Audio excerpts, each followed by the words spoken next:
just what is it like to be part of the Trump family, both before and after Donald Trump came down the escalator in 2015? And what's it like to be part of the Trump 2020 campaign? This is American Thought Leaders, and I'm Jekielek. Today we sit down with Lara Trump, who is senior advisor to the Trump 2020 campaign. We discuss what President Trump meant by not accepting two tracks, the Trump administration's successes, endless investigations, media bias, socialism, and what's in store for 2020. We also look at Lara's personal work around upgrading standards for dog breeding facilities, aiming to ultimately vanquish puppy mills. So we're here at Trump Tower in New York City with Lara Trump. Yes. Hello. Wonderful to have you on American Thought Leaders. Thank you. I'm excited to be here. So the Mueller investigation is over. There was no collusion. The Attorney General found there was no obstruction. Yet all sorts of investigations continue. And recently, the president actually walked out from a meeting on infrastructure. Yeah. After having been accused of a cover-up. What do you make of all this?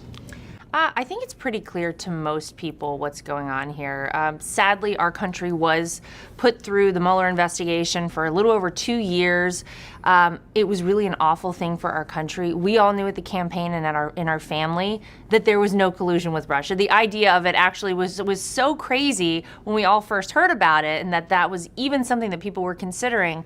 It feels very good to have that done and behind us, and for the report to show, as we all knew, there was no collusion. But sadly, I think when you look at the Democrats and you look at what they are running on and their platform in many cases, I think they know they can't beat this president in the 2020 election. So what are their options? They're still upset that he won. They're still upset that Hillary Clinton didn't win in 2016. So the options are investigate him, say that you're going to impeach him, try and hurt all the people around him in an effort to distract him and keep him from doing more things that are very positive for this country. Because you look at what this president has been able to do, despite the fact that there was a 2-year investigation going on him and his campaign, despite the fact that every single day in Washington, D.C., there are obstructionists, people that will do anything they can to go in the opposite direction of this president, sadly working against the American people. And he's accomplished so much. We have a booming economy. We have the lowest unemployment in the history of this country. We have manufacturing jobs by the hundreds of thousands that have now come back to the United States as promised by this president. And our former president said you would never be able to do that. So when I look at it as an American citizen, and I think when so many people look at what has happened and the reason that these investigations, which are so nonsensical, such a waste of time and money, are still going on, I think it's because the Democrats have nothing else to run on. And how else are they going to defeat this president than to try and take him down by in some way that they think they're going to find? I don't know what they think they're going to find by continuing to investigate, but they're hopeful that there's something in his past that they can use to take him down. It's not going to work, and I think the American people are seeing through it, and I think they're sick and tired, quite frankly, of all this nonsense, and they're ready to move on. And for all of the people that we send to Washington, D.C., in Congress and in our government to work together for the American people. So one term that I've heard, I think Steve Moore actually told me this, is death by 1,000 cuts. Is that the strategy? I guess that's part of their strategy. I think they, in their minds, if they continue to say negative things about this president and try and portray our family in a negative light and the people that are close to him negatively, then maybe the American people at some point in their minds are going to buy into the idea that he's a bad guy, that we're awful people, that he's done something wrong. Sadly for them, I think American people are more interested in things that impact their everyday lives. They're more interested in the fact that they have a job now when maybe they didn't have a job before, or a full-time instead of a part-time job, or a higher paying job at that they saved money on their tax returns this year. So those are the things I think that people are paying attention to. I think many people have tuned out the nonsense, and I think you see it in evidence when you look at the ratings of many of the news outlets out there. And I use the term news outlets very loosely for some of them, but there is one in particular that has a much higher rating, almost double the rating of the others, and it's because I think that's what people want to hear. They want to hear about the things that are going to affect them every day. They don't want to hear about the nonsense.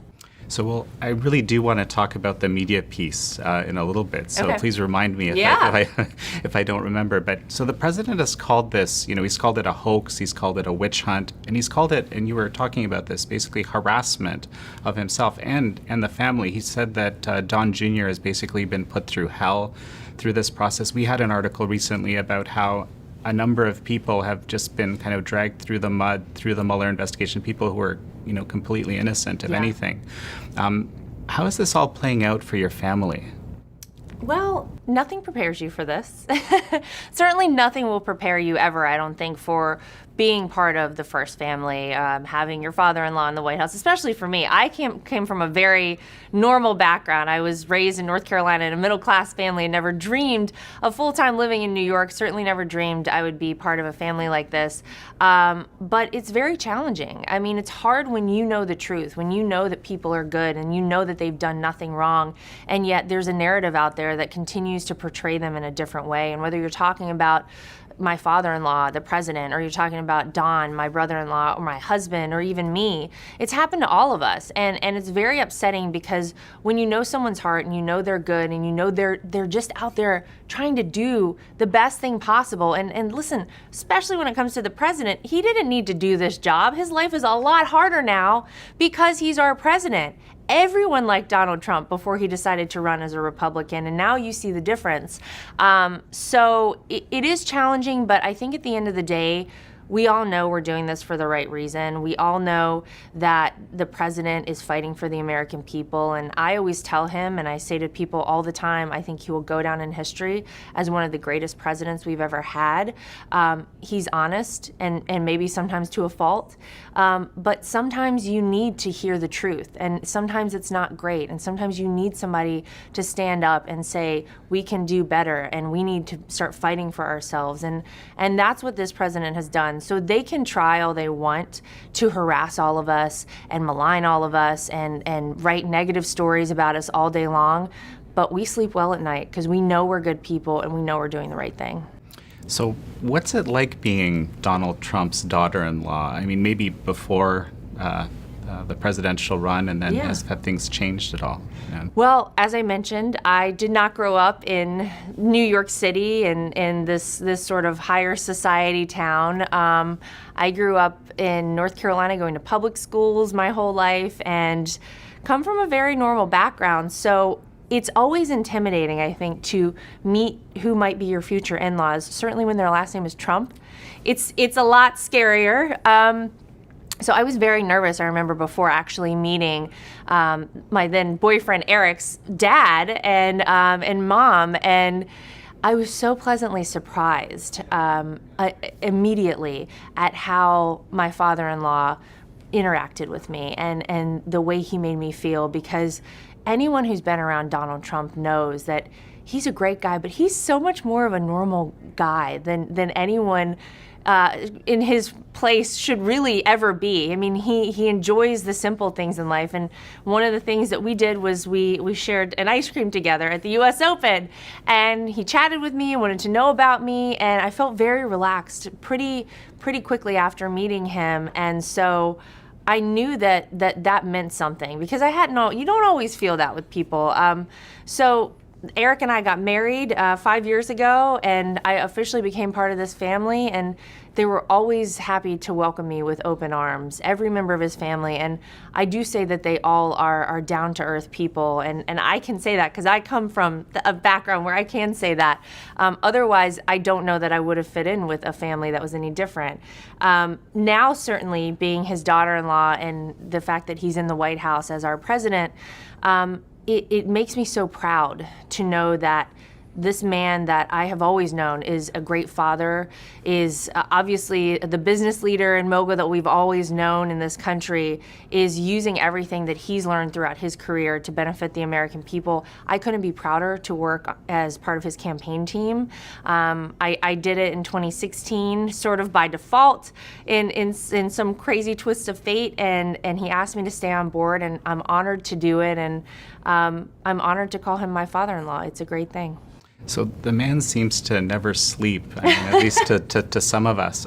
Does he get a chance to spend any time with your kids or with your child? Yes, well, soon to be kids in a couple of months. Exactly. Not as much time as he'd like. I mean, it was a lot easier when he was here in New York, but obviously being that he's in Washington, D.C. and we don't live down there, he certainly doesn't get to see our son as much as he'd like, but we do all get together for all the holidays, oftentimes down at Mar-a-Lago, and it's very relaxed. And the first thing he always asks me when I see him is about how our son is doing. How's Luke? Hey, that kid is the best, and he loves him so much, and show me some new pictures. So he's like any grandparent and wants to know the things he's up to and what he's doing now. But it is so nice when we do have time to get together, because all of our lives seem to have gotten even crazier than they were before, across the board with our family. But we all love spending time together whenever we can. Is there something that you were surprised to learn about him, or maybe the American people would be surprised to learn about him that isn't out in the open with this? Well, I just wish people knew the Donald Trump that we all know. And it's not the hardened guy that everybody tries to make him out to be on television. He loves his family. He's one of the greatest storytellers and joke tellers I've ever met. Dinners with our family are pretty funny because he's constantly just keeping us all in stitches laughing. So it's actually incredible to see that he hasn't changed. That hasn't changed about him. Okay. And I'm pleasantly surprised to know that, because I think for some people, you would go to Washington, D.C., and you would be under the constant scrutiny and attacks like he is every day, and perhaps that would change. But it's so nice that it hasn't with him. He is still the same funny guy that we've always known, and I just wish people knew how much he cared, and cared not just about our family, but he's always cared about this country and about this country being the best and doing the right thing for everyone in this country. He talked about it for many years before he ran for president, and when I hear stories out there in the media about him doing anything other than what is right for the people of this country and doing what he knows is going to help people, it's very frustrating, because I know his heart and I know that's not true, but I just wish people got to see that side of him more. The president, according to some people I've spoken with, Secretary Carson, actually Lynn Patton, also working at HUD these days, have talked about how much he's sacrificed, to be able to actually do this. Have you yourself found that you've had to make a lot of sacrifices to be in your role as a campaign person and a very prominent campaign person? I think it sort of all happens in such a way that you maybe don't realize it, but certainly our lives are very different now. I mean, we all have Secret Service, these are amazing people that literally stop their lives to work and make sure that you're safe every day. But that's been a big change in our lives for all of us. We are obviously living in a city, I think like New York City. It can feel challenging at times, if I'm being fully truthful, because oftentimes I will walk into a restaurant or a workout class or whatever it might be, and I don't know who in there likes us, who doesn't like us, who has bought into the narrative that we're awful people, that we're trying to scam the country or get rich off of the presidency or whatever theory they've put out there about all of us. And so I try to ignore it, but it's certainly always in the back of my mind. And I don't want to say that we've sacrificed, because it's such an honor to be in a role where I can talk to the President of the United States. I get to work for his campaign. I get to go out there and talk about the great things he's doing for this country. But it's certainly different, and it's certainly been a huge change in a very short amount of time. So it'll be interesting, and I think welcomed at the end, hopefully 6+ years from now, when this is over, to maybe get back to some more normalcy. But if you call it a sacrifice, I guess some people could look at it like that, but I really see it as an honor. Excellent. So let's jump back to the talking about the media. Yeah. One recent example, the president said he was very calm leaving this meeting with Speaker Pelosi and Chuck Schumer. Now, in the media, we saw he was raging and so forth. That's an example. Very different, Yes. very different stories. I mean, another thing I came across recently, Michael Avenatti, he's being charged with defrauding Stormy Daniels, all sorts of issues with him. I was looking at a clip of him being described as the savior of the country by some media pundits. We're seeing this kind of stuff. We've even had an op-ed recently, or one of our columnists, he's been talking about how basically many journalists feel empowered to tell stories that aren't entirely truthful because they fit the particular narrative that they believe in. So they feel like it's actually fine to do this. Yeah. Can you speak to all of this? Well, I worked in the media for a number of years. I was a producer with the television show Inside Edition. And I remember understanding to a degree that sort of thing happened, that there was manipulation of stories to fit a certain narrative. And it was very innocent at Inside Edition. I mean, these were not like crazy hard-hitting news stories, but nonetheless, I knew that they happened, but it wasn't until I was on the other side of that I really realized what was going on there. And it's sad when you see it, but it's even worse to think that these are the people that we are trusting to disseminate information across our country, and they have a responsibility to tell the truth to the public. And what they are doing by manipulating things to fit their narrative, and oftentimes that narrative is very anti-Trump and seemingly anti-American in some cases. It's very odd. It's so detrimental to this country. I mean, the trust in the media is at an all-time low right now. I don't think it's ever been worse in this country, and there's a reason for that. People are starting to see, well, wait a minute, I was at that rally, and that's not how the president said that. That's not what he meant whenever he did that. So it's happened for a lot of people. And then you look at things like the walk away movement, Brandon Strzok, who has done incredible things. That was something that he first noticed, and he said, wait a minute, there's something that's off here. So I think there are a lot of Americans that are waking up and realizing that the media is not always telling you the truth, but it's shameful that people would consider doing that. It's shameful that someone would call themselves a journalist and then turn around and manipulate something to fit their narrative, knowing full well that that was not the way it was meant to be, that was not the intention of a statement or what have you. And it's very frustrating when you know the truth, when it happens to you, when it happens to someone close to you. But as a whole for our country, I think it's so bad. And I give the president a lot of credit for calling it out, because a lot of people wouldn't. A lot of people would just try and play along with their game and try and fit into what they wanted. But not this president. He said enough is enough. You guys are doing something wrong. And that's why he calls it fake news. I mean, there's something to that. So it's sad to see, but I hope that at a certain point, the public in this country demands better from our media and from our journalists. And I'm not sure how that will happen, but I think it's very necessary, because it's really scary the direction that we're headed right now. You actually called it moments ago anti-American. Can you expand on that a little bit? Well, when you look at things like, for example, the way that what has happened at our southern border, the immigration problem that we have, the illegal immigration problem in this country, is presented in the mainstream media. Barack Obama, under his administration, started with the family separation.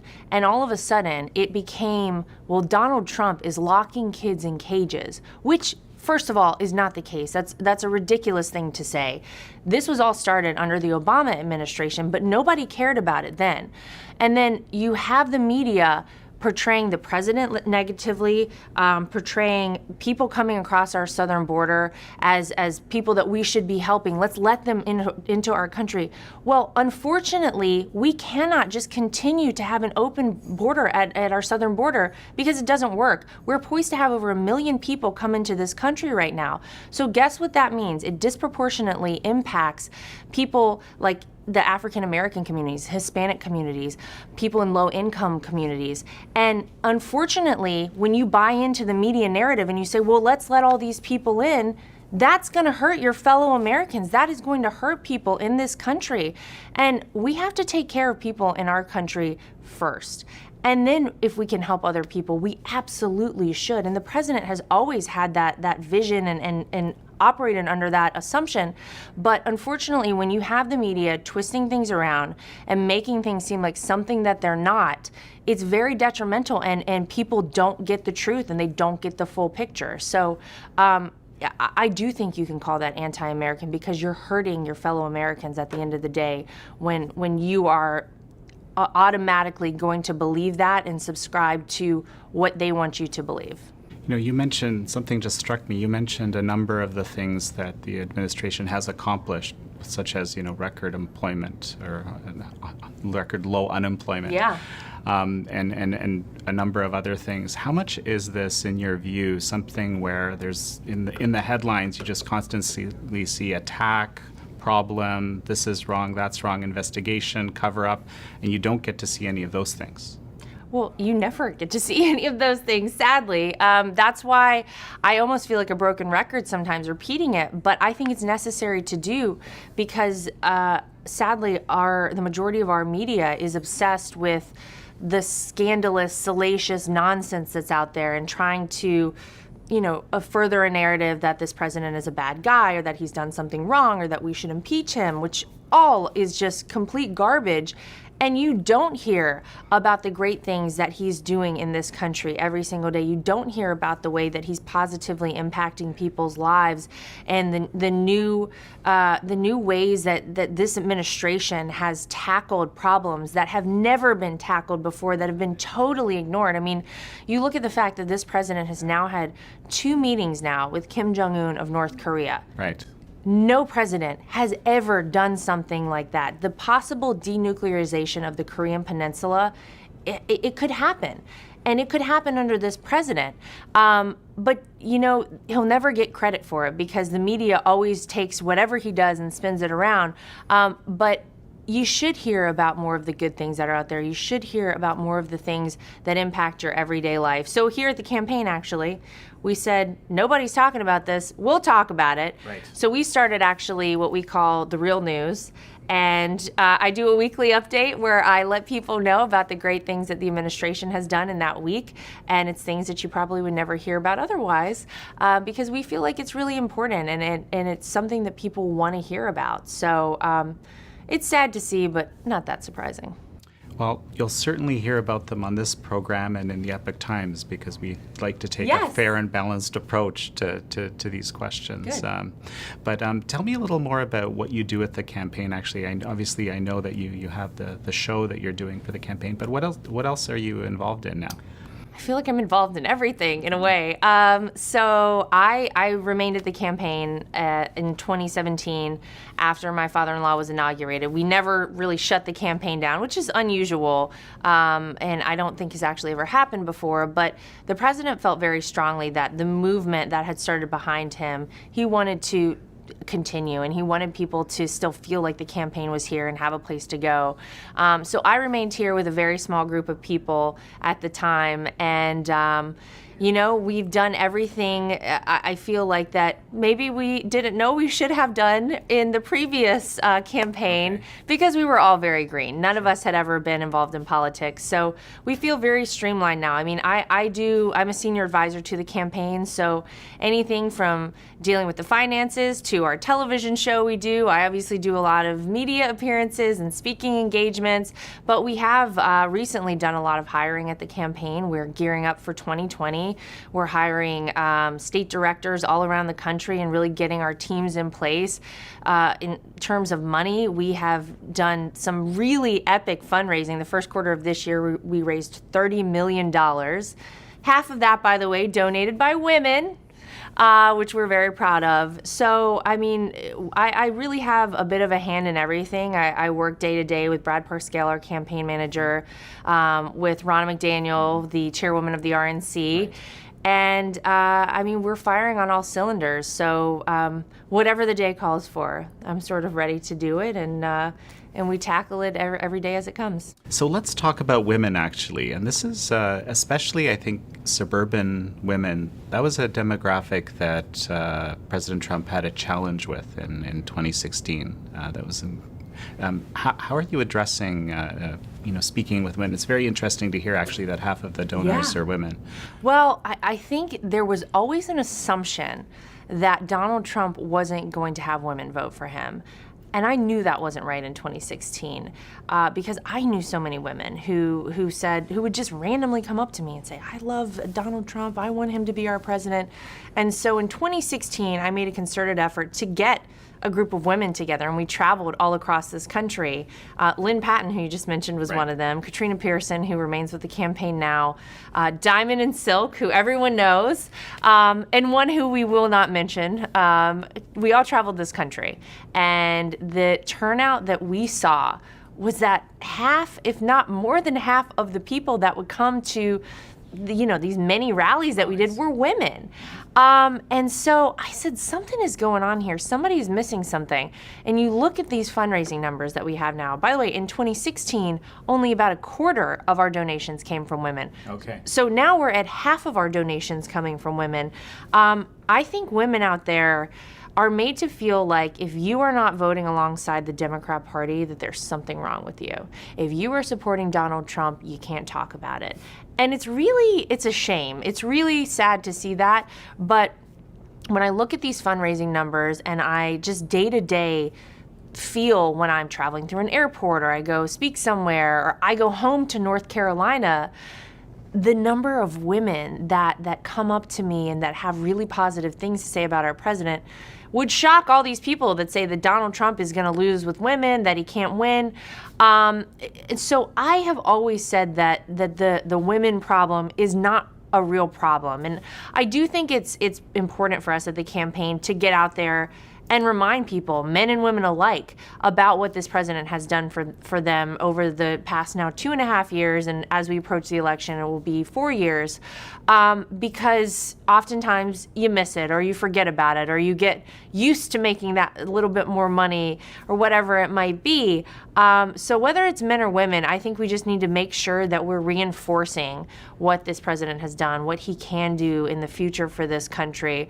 But I've always said that women will vote for Donald Trump in much bigger numbers than the pollsters will ever report, because they're happy to go into a voting booth and vote for Donald Trump and never tell a soul, but they're not going to tell that pollster on the way out that they voted for him. The fundraising numbers, that's fascinating to me. I mean, that's a big shift. Yes. And is there something specific you think accounts for that? You know what? I think there probably were a lot of women in 2016 who weren't sure they liked Donald Trump. I mean, the Democrats and the media did everything they could to make him seem like a horrible guy, that anyone would be crazy to vote for him. And so maybe some of them bought into that idea, and maybe they voted for him, but they didn't want to donate to him. I'm not sure, but I think results speak louder than words, than empty words from talking heads on TV, quite frankly. And when you see that things are changing in this country and they're getting better for you or better for people that means something to people. And so I think there are a lot of women out there that are sick and tired of the nonsense. They're sick and tired of hearing that if you're a woman, you should be voting Democrat. And they're sick and tired of people telling them how they should think and how they should feel. I know the question that I got oftentimes in 2016 was about the fact that Hillary Clinton was a woman. And wouldn't I want a woman to be president? Well, of course I would, but I want the right person to be president. I want the best candidate out there to run this country, man or woman. So I just think a lot of women are tired of all of the identity politics and all the pandering that you constantly see out there. And maybe they're standing up and they're saying, you know what, not only are we going to vote for him, we're also donating to him because we really want him back in office. So now that we're talking campaign here, at the State of the Union, the president talked about, America will never be a socialist country. I know this is something you're very passionate about. It actually has a big part to do with why we were founded as the Epoch Times. It's very important to us as well. How big do you think this will be an issue for 2020? Well, I think you're seeing it play out already. I think when you look at the Democrat field, the candidates that have now come forward, it feels like there are about 100 of them. I think there are 23. There are so many of them that are running on an almost socialist or a fully socialist platform.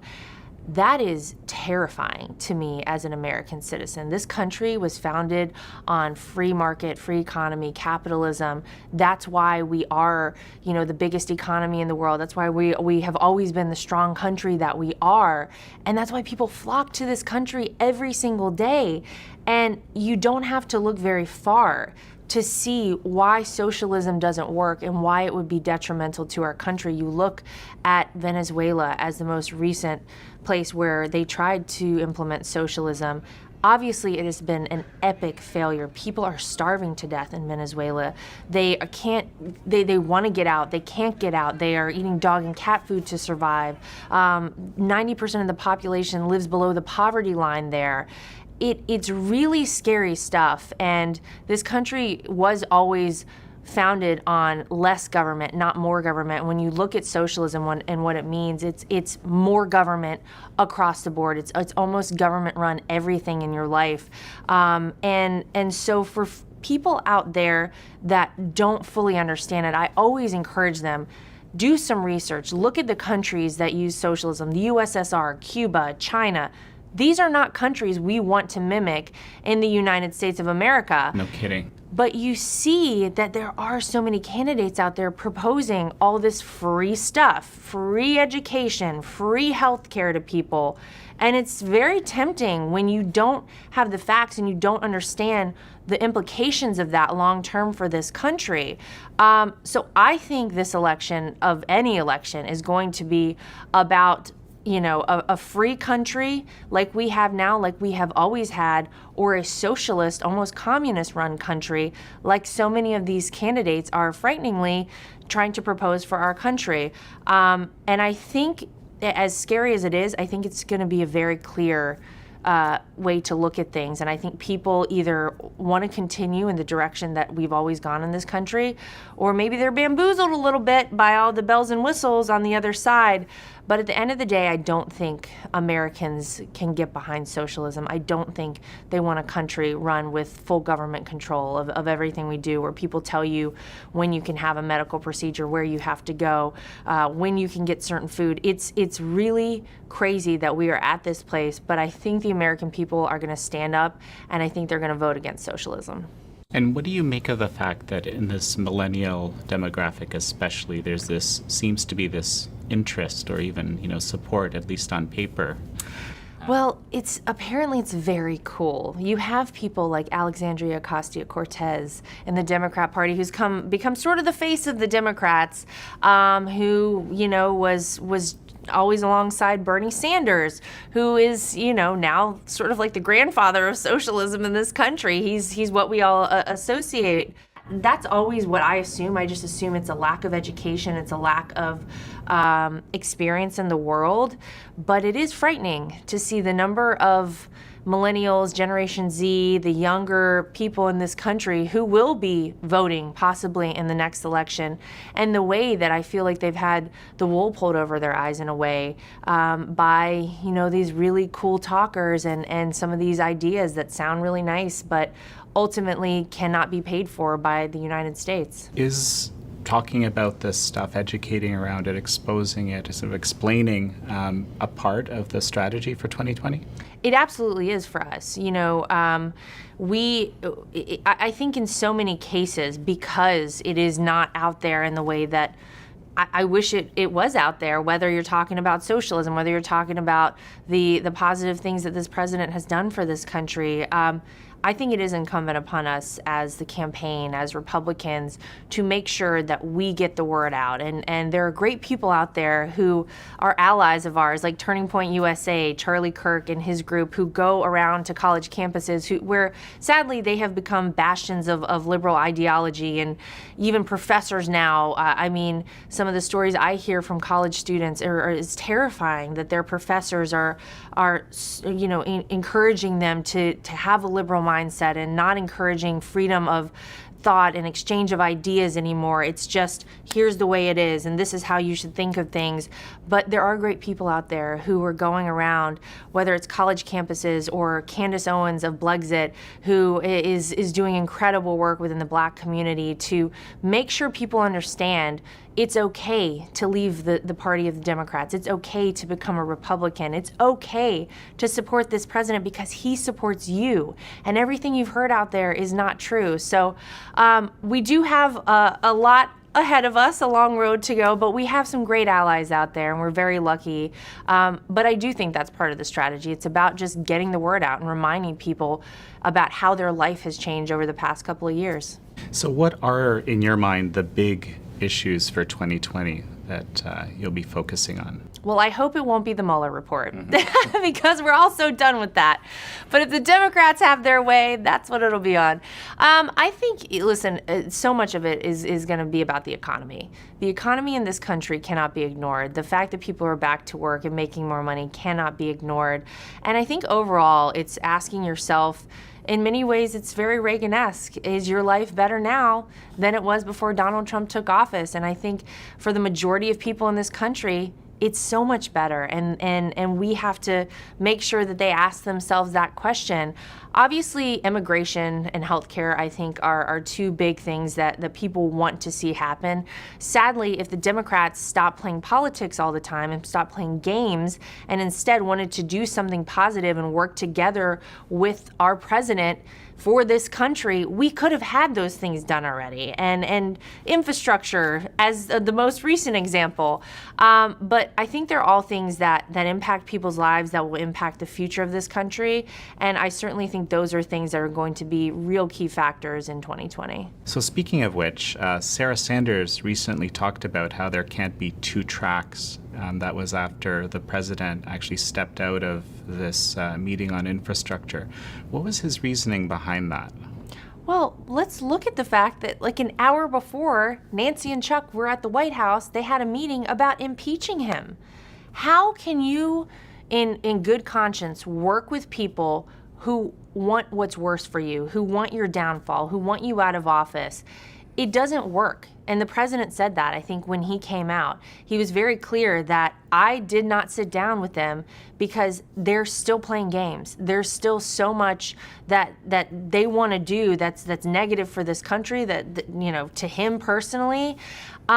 You can't, in good faith, negotiate with people and sit down with people and get things done when you have that sort of animosity there, and when you know that they just want what's worse for you. And it sadly seems like they want what's worse for the country, because if they were serious about making anything happen, we could have done it a long time ago. But I think he was right to do that. I mean, they need to shut down these nonsensical, costly investigations that no one in this country cares about. We're all done. We all want to move on. We want to get down to work in this country. And then I think there's an opportunity possibly to move forward. But when you're playing games, when you're not there, you know, and you're really not going to be taken seriously if you just had a meeting with your Democratic colleagues about how to impeach the president. I give him a lot of credit for walking out on that one. I wouldn't have stayed for that one either.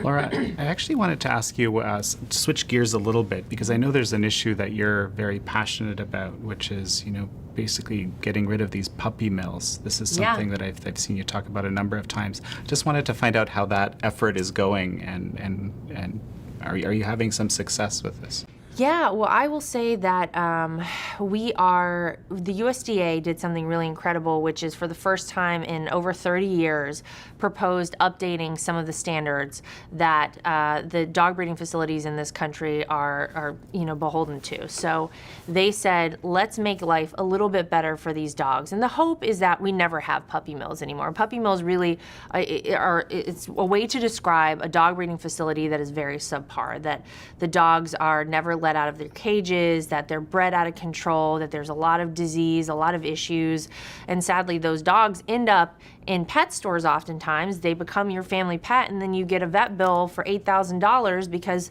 they have these inherent genetic issues. So we hope to end that, because it's not right for the consumers in this country who think they're getting a great family dog. It's not right for the dogs. So the USDA proposed changing some of those rules very recently, and I think the comment period, they extended it a week, so I think it's just closing very soon. And I'm happy to report that about 75% of the comments were all very supportive of the rule, so it looks like it will ultimately get passed. But it's a challenge. You do have people selling dogs online. That's a whole nother space that hasn't been tackled yet. But there are good breeders out there, and they shouldn't be punished, and they shouldn't have the moniker of puppy mill when they're doing things the right way. So we're hopeful that by raising these standards and making things life a little better for these dogs, that the bad ones go away and the good ones remain, and we can all do the right thing for the dogs in the meantime. So we are having some success, but it's always a challenging road in Washington, D.C., dealing with anything. And I do this as a private citizen. This is not, I'm not a lobbyist. This is not part of what I do. So on my spare time, I really work hard on that and so many other things. There was a program that the VA started, Pets for Vets, so it was pairing shelter dogs with returning veterans to help assist them with PTSD. Okay. The dogs ultimately needed a home. The veterans needed some support. It's a great fit, a win for everybody. So there are a lot of avenues that we're going down for animals and trying to do the right thing. Oh, fantastic. That sounds like a wonderful initiative. Thank you. Well, I think we're going to actually have to wrap up pretty shortly. Okay. But I wanted to see, do you have any last final words? Oh my gosh. Anything important that we haven't talked about yet? I think if the American people really would take the time to look at the results that this president has delivered for this country as we move towards an election season. I guess we're fully underway now, but I would just encourage people to take a minute and check in with themselves and check in with their lives and ask yourself, is life a little bit better now for me? Do I have a brighter outlook for my child down the line? Did I find a better job, or am I getting more money every day or every couple of weeks in my paycheck? And if those things are the case, you can thank Donald Trump. You can thank his administration, because he has cut regulations and he's breaking down these trade barriers that we've had for decades in this country, and he's doing the right thing, whether you're talking about moving the American embassy in Israel to Jerusalem, like so many presidents before him promised, or sitting down with Kim Jong-un of North Korea to possibly denuclearize the Korean Peninsula. He's fighting for the American people every day. He's fighting to do the right thing. And I wish more people saw that, and I wish he got more credit for it, but I think people feel it. And at the end of the day, as someone who works with this campaign and as a family member, that's the most important thing to me. And it never gets old, by the way. When people come up to me and say, please tell your father-in-law to keep fighting, tell the president we love him, it means so much to all of us. And you'd be surprised, even here in New York, I hear it very often. So I would just encourage people to check in with themselves and reflect on their lives, and just remember that this is a guy that has a much tougher life now because he's our president, but he's fighting for all of us every day. Lara Trump, thank you very much. Thank you, absolutely.